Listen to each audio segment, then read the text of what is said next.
दुनिया कोरोना से त्रस्त है, लेकिन बिहार में लगता ही नहीं कि अपराधियों पर कोई अंकुश है। वो तो बस मस्त है। अपराधियों के हौसले इतने बुलंद हैं कि पिछले 24 घंटे के दौरान ही 10 लोगों की जान छीन ली। खबरें हैरान और डरा देने वाली हैं। कैमूर में अपराधियों ने पिता पुत्र की धारदार हथियार से काटकर हत्या कर दी। बेगूसराय में अपराधियों ने पुलिस जीप पर जमकर गोलीबारी की, जिसमें एक होमगार्ड के जवान की मौत हो गई। मधेपुरा में पूर्व सरपंच की हत्या कर दी गई। पटना के मोकामा टाल क्षेत्र में गला दबाकर और पीट कर 2 महादलित युवक की नृशंस हत्या कर दी गई। मधेपुरा, लखीसराय और बेगूसराय से भी एक हत्या की खबर है। रामपुर थाना क्षेत्र के तराव गांव में अपने खेत की रखवाली कर रहे पिता पुत्र को धारदार हथियार से काटकर अपराधियों ने मौत के घाट उतार दिया। मृतक वंशी प्रसाद चंद्रवंशी पिता स्वर्गीय रामकृत चंद्रवंशी 70 वर्ष व ललन प्रसाद चंद्रवंशी पिता वंशी प्रसाद चंद्रवंशी 46 वर्ष है। घटना शुक्रवार की रात की बताई जाती है, लेकिन लोगों को घटना की जानकारी शनिवार की सुबह हुई। बेगूसराय जिले में अपराधियों ने लोहिया नगर के पुलिस जीप पर जमकर गोलीबारी की, जिसमें एक होमगार्ड के जवान की मौत हो गई। मृतक होमगार्ड की पहचान मंझौल थाना क्षेत्र के निवासी राजवर्धन रंजन उर्फ पिंटू कुमार के रूप में की गई है। मधेपुरा जिले के थाना क्षेत्र के लोआलगान निवासी पूर्व सरपंच निवास चंद्र उर्फ मुन्ना यादव की बदमाशों ने शुक्रवार को देर संध्या बदमाशों ने गोली मारकर हत्या कर दी। बदमाशों ने पूर्व सरपंच को 4 गोलियां मारी। मोकामा के घोसवरी थाना क्षेत्र के टाल में शुक्रवार की रात 2 महादलित युवकों को ईंट पत्थर से सिर कूचकर हत्या कर दी गई। मृतकों की पहचान रामनगर गांव निवासी संजय मांझी के पुत्र गोलू मांझी व गणेश मांझी के पुत्र सोल्जर मांझी के रूप में हुई है। बेगूसराय जिले के डंडारी थाना क्षेत्र के महिपा टोल पंचायत के हरदिया गांव में गोलीबारी होने का मामला प्रकाश में आया है। इस घटना में 2 महिला जख्मी हो गई। घायल महिला सागर सिंह की 50 वर्षीय पत्नी रीता देवी व दूसरी लालो सदा की पत्नी बताई गई है।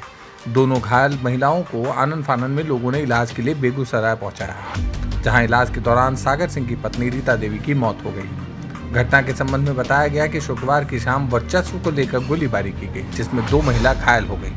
उसमें एक महिला की मौत इलाज के दौरान ही हो गई। मधेपुरा जिले के चौसा में बदमाशों ने सुबोध यादव की दिन दहाड़े गोली मारकर हत्या कर दी। बदमाशों ने 5 गोली मारी है। वहीं दहशत फैलाने के लिए हवाई फायरिंग की गई। बताया जा रहा है कि सुबोध यादव भी लेवी वसूली का काम करता था। वर्चस्व को लेकर घटना को अंजाम दिया गया है। लखीसराय जिले के रामगढ़ चौक थाना क्षेत्र के फुलैया गांव में शुक्रवार की रात में 32 वर्षीय संदीप पासवान नामक युवक की गोली मारकर हत्या कर दी गई। हत्या के पीछे पुरानी दुश्मनी बताई जा रही है। बेगूसराय थाना क्षेत्र के समसा में बदमाशों ने गोली मारकर दंपत्ति को जख्मी कर दिया। गोली चलते ही अफरा तफरी मच गई। लोगों ने दोनों को अस्पताल पहुंचाया। प्राथमिक चिकित्सा के बाद गंभीर हालत में बेगूसराय भेज दिया गया। जख्मी समसा के मकसूदन महतो और उसकी पत्नी प्रमिला देवी हैं। नालंदा के चंडी थाना क्षेत्र के डेहरा गांव निवासी बुजुर्ग सरयुग प्रसाद से शुक्रवार की दोपहर टेम्पो सवार बदमाशों ने 4000 रुपये छीन लिए।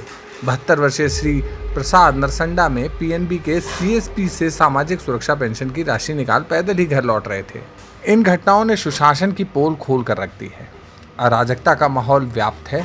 दहशत सिर्फ महामारी की ही नहीं, अव्यवस्था और रक्त रंजित वातावरण से भी है। हमने इन घटनाओं के बाबत सरकार से सवाल पूछा तो कोई जवाब तक देने को तैयार नहीं हुआ। तब हमने विपक्ष की प्रतिक्रिया जानी। बिहार में जो अभी स्थिति हो गई है, अपराध और अपराधियों की राजधानी के रूप में हम पटना को जान रहे हैं। और इसके अलावा पूरे बिहार में अगर आप देखिए तो अभी पिछले 24 घंटे में यहाँ पे लगभग 10 मर्डर हुए हैं। क्या कहेंगे इसको? सुशासन का नतीजा कहेंगे या फिर आप कुछ और कहेंगे? वास्तविकता यह है कि जिस राज्य में उप मुख्यमंत्री कुछ ही दिनों पहले की बात है, उन्होंने दशहरा के समय नक्सलियों के सामने घुटने टेकते हुए कहा था कि कम से कम दुर्गा पूजा में तो आप ये रुक जाइए। ऐसे सरकार से हम क्या कल्पना कर सकते हैं? सच्चाई ये है कि हम लॉलेसनेस की ओर जा रहे हैं। सरकार नाम की कोई चीज़ नहीं है, व्यवस्था नाम की कोई चीज़ नहीं है, और पूरे राज्य जो है वो अपराधियों के चपेट में आ रहा है। बेरोजगारी और बढ़ती चली जाएगी, ये घटनाएं और भी बढ़ती चली जाएगी, और वो भी तब जबकि लॉकडाउन है। लॉकडाउन में लोग घर पे हैं, इसके बावजूद अपराध बढ़ रहा है। क्या कर रही है पुलिस? क्या कर रहा है प्रशासन? किस तरह से पंगु बना हुआ है? अगर इस पर तत्काल सुधार नहीं आया तो बहुत ही परेशानी में जनता तो है ही, और भी सरकार भी आ जाएगी परेशानी में।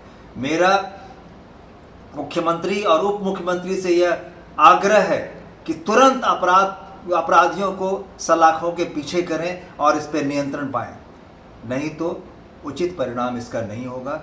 देख रहे हैं सुशासन बाबू, ये क्या हो रहा है आपके राज में? आप कहीं तो अंकुश लगाएं।